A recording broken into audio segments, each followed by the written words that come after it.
you're going to talk to some physical therapists, you're going to talk to speech therapists, you're going to talk to a bunch of people that are going to help you get through this. If you keep working on it, you can potentially have a child that's not going to have any deficits. Okay, welcome to Tune In. I'm really excited about today's guest. I have a beautiful former client of mine. Well, her family was a former client of mine named Destiny.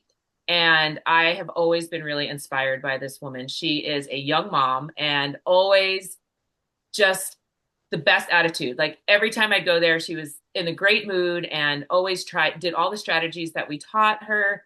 And her little guy graduated pretty much exactly a year from when he started the program. So he started when he was, I think it was 2 weeks old. Mhm. Is that right? When we Yeah. got him. And yeah, so I'm going to introduce you to her, and she's going to tell the story about her little dude's birth and how she got into the AZIP program. So welcome, Destiny. So happy to have you. I'm glad to be here. So let us know about anything about your pregnancy and how you discovered what was going on with him, and any Um, information about that. well, the pregnancy went really great. There was no complications with it. I had the only thing I had was cholestasis, which is the liver struggling to function. So I ended up having to have him via C-section at 37 weeks.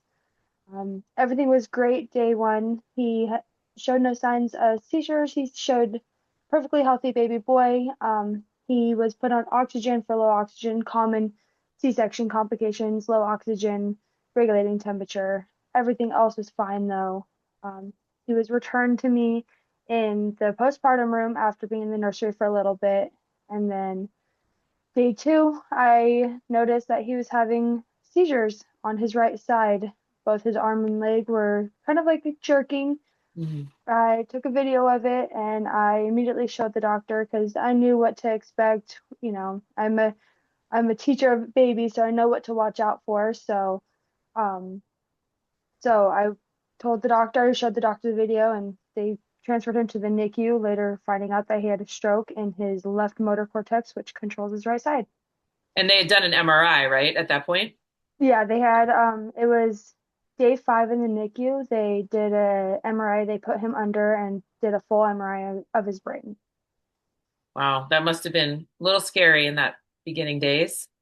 It definitely was when they first found out. The first day was very scary. Day two, barely 24 hours post C-section.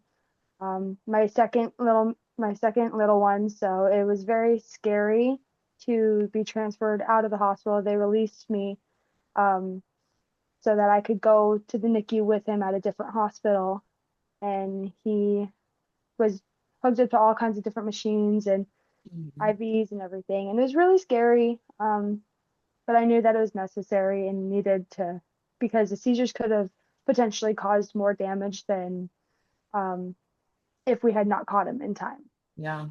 So going back to those beginning like couple of months, what did you do and how did you get through that time emotionally, mentally, physically? The first week was hard after he was born because they kept him in the NICU. He didn't get released from the NICU until day 9, I think it was. Okay. Um, he was mostly just trying to find the right phenobarbital anti-seizure medication to stop the seizures for his birth weight, trying to get him up to a good weight for release, and trying to just function, get him to function outside of needing heat to support his body temperature and things like that. But after that, they were like, just, you're going to talk to some physical therapists, you're going to talk to speech therapists, you're going to talk to a bunch of people that are going to help you get through this. If you keep working on it, you can potentially have a child that's not going to have any deficits. If you keep working on it every day and follow their rules and follow their guidelines and suggestions, then you'll have a child that can thrive. Um, so the first couple months were a little bit hard trying to go back to work and everything, teaching the daycare teachers how to manage him and how to feed him because he had to eat a certain way, he had to sleep a certain way. The first couple months were a little scary, but as long as the seizures stayed away and he was breathing that's calmed me a little bit more. I also had a very large support system. And I remember like the speech therapist and I came in, I think he was 2 weeks old. Mhm. And I remember like just thinking there was some deficits that I saw on that right side. And I thought, I wonder what this is going to look like. But we're taught as therapists not to like go too far down the road because you just don't know. So I do remember like his leg felt tight, his arm felt a little tight. And yeah, and then I know he was mostly the beginning we were working on a lot of feeding. The speech therapist was working on feeding because we had to like feed him inside lying, right? That was what was going on. Yeah, he was fed on sidelining lying and he had to be elevated. And he wasn't put onto normal Dr. Brown's nipple size. He had to start on a transition nipple, which is a size right in between preemie and size one. And it was mostly that, just trying to get him to eat without choking on his milk at the time. Yeah. And he got through that really quickly. I mean, he's such a good eater. Like Oh yeah, it's insane it's how well crazy. he can eat. So let's talk about like now, like how he's doing now. So he's just over a year old. He's 14 Hmm. months. Yep, 14 Yeah. months. He's doing fantastic. He's full on running at me now. He's learning how to jump. He eats almost every single thing I put on his plate besides meat. He's not a big fan of meat just yet, but we'll get there. Yeah. Um, but he pretty much does everything normal kid does. He learned how to climb down the stairs, um, in our house. So going up the stairs was very nerve-wracking.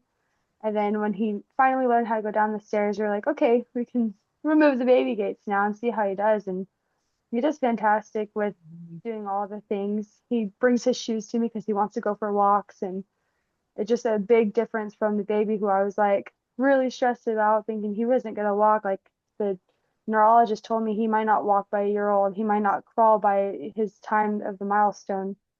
And so he's just so advanced now. He's like full on trying to say sentences now. Oh my gosh. I remember like I feel like I don't sitting and crawling, there was a little bit of a delay and we just like couldn't get him motivated to like Hmm. do it. Like we would have all these toys and like we're like doing all these things and he was just so content with like where he was. But then all of a sudden like something just flipped when he was about 9, 10 months old. Oh yeah, yeah. It definitely just he realized that he could go. It was just like a one day he was like, I'm fine with being on my belly. I'm fine with just hanging here, playing with the toy Mhm. right here. And the next thing I know, he's like, oh, I'm gonna go crawl and get that toy across the room. And it totally blew my mind because it was just like an instant flip switch in his mind. Yeah, and the thing I will always remember about you and him is that so as physical therapists, we really focus and stress tummy time. That is like the Mm. biggest thing when babies are really, really little because it helps with head control and it helps with trunk support and crawling and all the things. And I would go see him. Sometimes I'd see him at daycare, which that's where mom works too.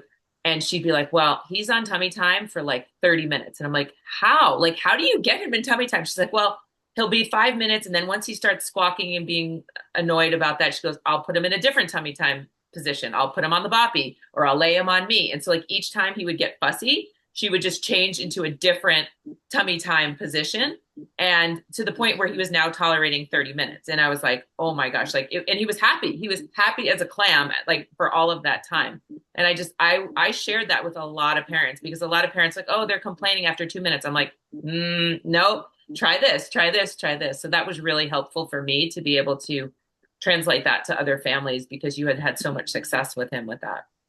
Yeah, there was just days that he just enjoyed being on his tummy. He was able to see a lot more things. He was able to look around and follow people across the room. So it made a big difference on I was making sure ensuring that tummy time, and he started tummy time from essentially the time he came home Mhm. all the way up until he started crawling and doing things by himself. Uh, so just to let everybody know, he is no longer in the program because at the year mark that we were there, we did an evaluation and we looked through all his milestones and he was meeting all of them, if not ahead of them. And it was hard because I didn't want to let go of this relationship. And I know we're not going to let go of the relationship, but letting go of him because He was just such a joy to work with, as were you and your family. But at the same time, like what an amazing thing to have after not knowing what was going to happen a couple of weeks after he was born to now being able to meet all those milestones. And it was a happy departure, but also, tugs at the heartstrings a little bit too, because he is probably the cutest boy I've ever seen in the world. He's just adorable. It was definitely bittersweet, and there's some times where I'm like there's some things that I see where it's like I maybe I should reach out, see if this is normal, and then I was like, no, I'm gonna see how he does, and typically he just it transitions into his normal daily routine and becomes part of who he is.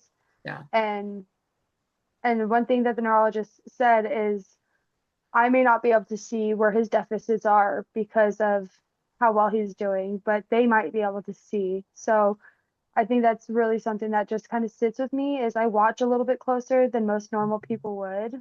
Yeah. And but you can hardly tell that anything happened. Most people are like, "Are you sure that happened?" Right. I'm like, "Yeah, I was there." Yeah, it'd be really interesting to do like a repeat MRI on him someday and see if, and see Yeah. if there's any deficits that you can even see in that on that left side. Yeah, they told me that it might not grow and that that area might fill with fluid since it did essentially kill off that part of his brain.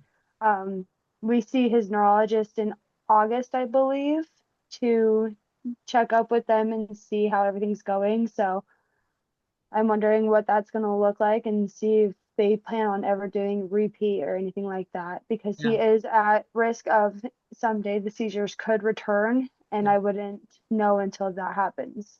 He's not medicated anymore, right? He like was off that medication after a couple of months, wasn't he? He was off of it at 5 months. 5 months, yeah. Yeah. Okay. All right, so last question. What advice would you give another family going through something similar like this? Just follow the suggestions, listen to everybody that's trying to help, be supportive and be patient. The little ones, they don't understand what's going on. They just want love and support and just getting through it. And if it doesn't, if we work on it too hard, it's going to be too much for them. So it's just like the perfect little line we got to walk on to make sure that they get to the spot where we want them to be, where at least they are able to do some things on their own.